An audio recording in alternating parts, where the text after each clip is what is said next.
everyone. I'm Cassie Campbell from Brampton, Ontario. Thanks for everything you're doing over there, and I guess I'll see you on the 20th of December. Bye! Merry Christmas from the West!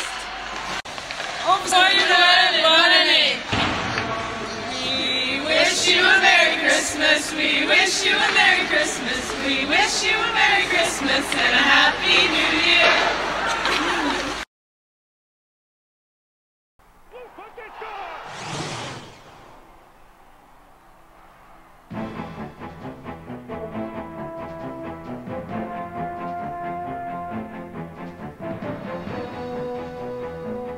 War was kind of the slogan or the motto that we'd come up with for the year, and it's basically that we are responsible. And just kind of going to battle each day for each other and making sure we stood by each other, you know, when the times got tough.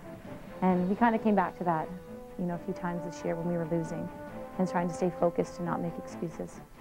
We didn't want to have any excuses when it was all done. We didn't want to blame it on the coaches. We didn't want to blame it on individuals in the dressing room. We didn't want to blame it on the referees. We faced something and we dealt with it and we moved on, and ended up being a pretty significant theme, because I don't think if we didn't follow through with everything that we were responsible meant, I don't think we would have been successful in winning a gold medal.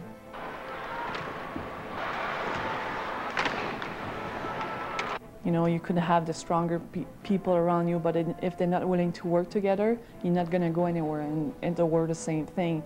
You know, you could battle against anybody, even if you have the, you know, more people, but if you don't work together, you're not going to go anywhere. And that's I think what we learned this year. Regardless of losing 8 games to the U.S. prior, there was no excuses, and we couldn't, you know, after it was over, say, well, it was because of this and this and this that we didn't win. And I think we understood that, and we talked about that as a team, and we were ready to play for each other when it came down to it.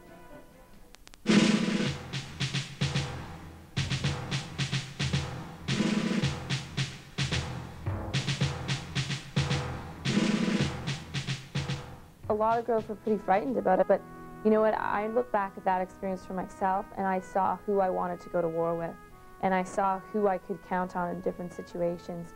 And, you know, I saw the strengths in people, and I saw the weaknesses in people, including myself. And, you know, I really think, to me, that was a turning point in my whole year. There's few players that told me before the camp, well, is that a good time? Is it a good thing to do? How are we going to do that? And when we presented the plan to them, they say, no, she's joking. We're not going to do all that. And at the end of the camp, say, thank you, because I didn't know that I was able to go as far as that.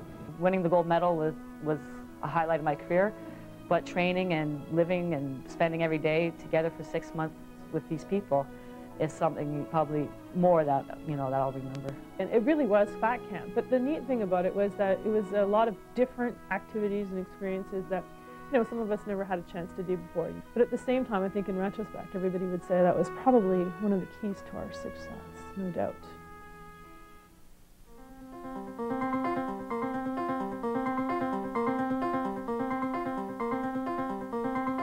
It was tough. Like, it teaches us that we could, sometimes we were seeing like a big obstacle. I was like, no, there's no way I'm like trying to do it. And then we were all doing it and being successful. We were put into teams, and the whole idea was you had to get everybody through each obstacle.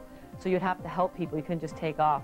And there were a couple obstacles that some people were probably afraid of doing. If somebody was scared or someone didn't know if they could do it, there was always people there saying, you know, we got you, you know, get up there, get over it.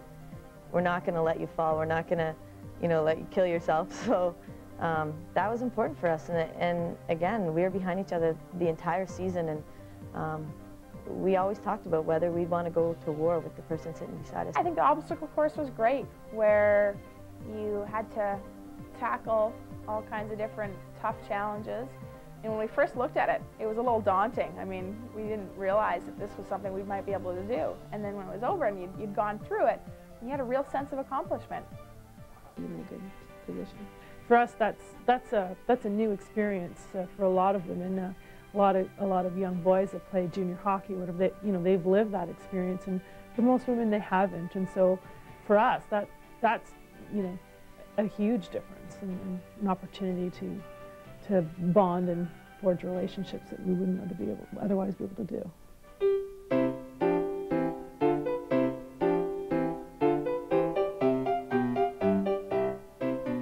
Vicky Senahara is pretty funny, and I'm sure you've probably heard the squirrel story by now, but I was with her when it happened, and I don't think I've ever seen something so funny in my life. Oh, the squirrel. Oh, that was funny. The squirrel, the infamous squirrel. No, they just like to give me a hard time. I think if anybody, I'm the biggest animal lover around. Oh, poor Vicky. Everything always happens to her. Well, we were at military camp at Valcartier in June, and we had these long bike rides. And Vicky managed somehow to hit a squirrel. A squirrel kind of jumped across the path. A squirrel went in her tire and she killed the squirrel. Who'd have thought, a squirrel? And she instantly got off her bike and threw her bike down, and then it was this whole drama of how to get the squirrel out of her bike. She was just the type of person she couldn't look at anything dead. He just chose me to, I think, commit suicide in my back tire.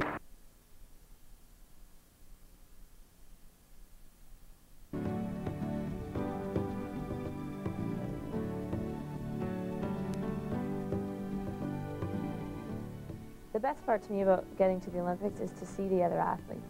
It's kind of the first time that you get together and you realize that you're not just the women's hockey team, you are Team Canada. In '98, you know, my first experience, I lost my dad the day before the opening ceremony. I didn't leave the same, you know, I didn't leave my dream because I didn't see other people. I was in my room, I didn't, you know, visit anything. And when I was on the plane this year, I promised myself that I'm going to enjoy each moment. But I really think that in everybody's minds, they knew why we were going to win a gold medal, and nothing else. And the buzzer sounds to end the second period. Finland leading Canada 3-2. You can only imagine the tension in that Canadian locker room. I walked in the dressing room and it was absolutely quiet, and there was no music on, and everyone was sitting and they were staring straight ahead and they were completely focused. And I remember thinking, okay, are they completely focused or are we nervous? I think I was the only one like stressed and panicking because I couldn't stop the puck that day.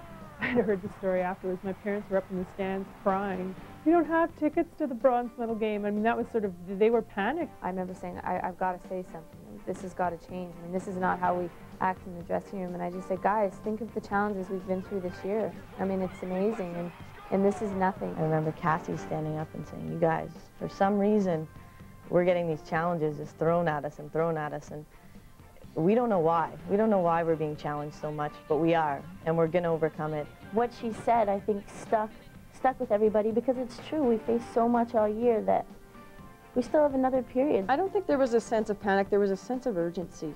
There had to be a sense of urgency. It was like, okay, we need to score. Here's Wickenheiser. Shot. Scores! Jana Hefford in on goal. She scores! Cassie Campbell. Deeks shoots. Scores! And we finished very strong, and I think that was a big turning point for us in the tournament, was that we could go out and score 5 goals against one of the best teams in the world. Perhaps it was just a little final test for us before the final game.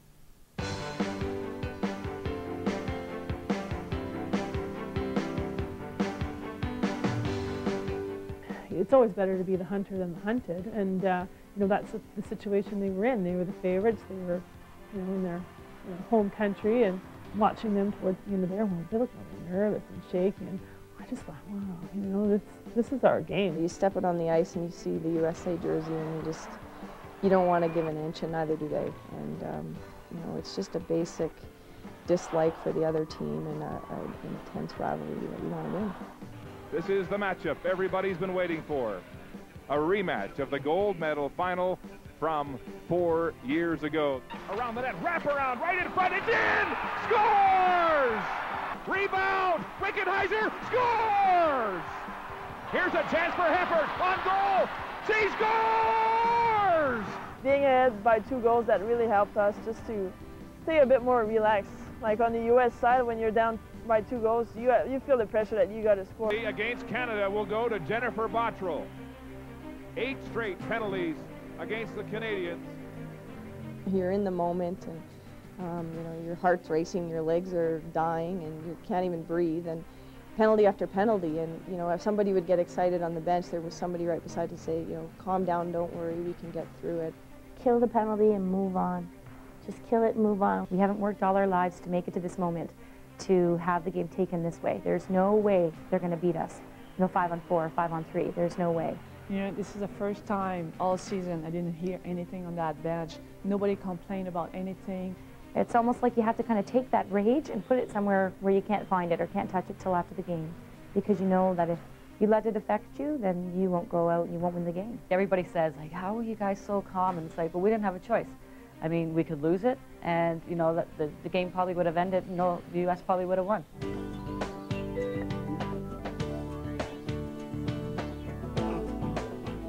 You know, you're playing in Salt Lake City, and, you know, you've got this lucky loonie at center ice. Like, it's great. You know, you kind of get the tingles, so you're just like, oh, the ice was made for us. You know, the whole country's behind us. The loonies there at center ice. You know, it's some kind of destiny. One of the girls were like, well, let's go dig it out. And Goyette was the one who was like, no, leave it for the men, you know? I think it was Wayne Gretzky, get the girls away from the ice. We want it there tomorrow, so. 5 seconds to go. 4. Broken up by Bottrell. Canada wins the gold in Salt Lake City. I think maybe with about 10 seconds left in the game, I was actually on the ice, and we were ahead, and I just knew then that, you know, here it is, you know, these next 10 seconds are going to be pretty exciting, so make sure to enjoy them. It was the slowest 10 seconds I think I've ever witnessed. And as I saw the clock, 5 seconds, I thought, oh my God, we're going to win. And so my first thought was keep the puck on the outside, that way they can't score. And then my second thought was find the goalie and jump on her. And we, you know, locked arms on the bench, like, oh, it's going to happen. And then it counted down, and we just jumped and kept jumping for about a week. It just keeps repeating through your head that we're going to win, and the buzzer goes, and it's just pure elation. I think I had to ask someone, is it really over? Like, are we like Olympic champions? And I firmly believe that they play with their soul that night. It was amazing to watch.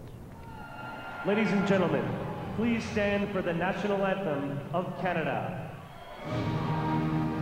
For us that were there in '98, it was the worst feeling of our career was standing on the blue line hearing the American anthem, and to hear ours and see everyone singing and see the flags going, and it brings back so much pride. That would be the moment I would want just to stop in time and just kind of stare at the flag and listen to the anthem, because it's the moment I've dreamt of since I was a little girl.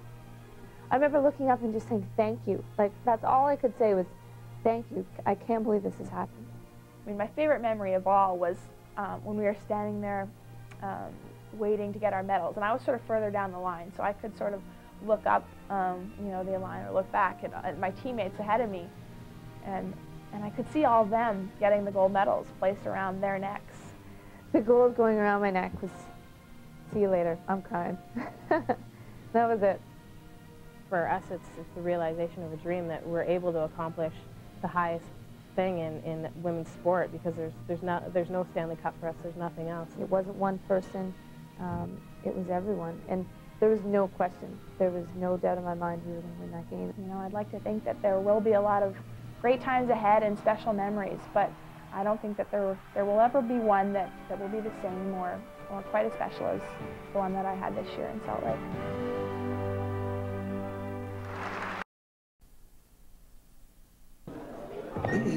Hey, I'm not a lumberjack or a fur trader, and I don't live in an igloo or eat blubber or own a dog sled. I have a prime minister, not a president. I can proudly sew my country's flag on my backpack. I believe in peacekeeping, not policing, diversity, not assimilation, and that the beaver is a truly proud and noble animal. A toque is a hat, a Chesterfield is a coach, and an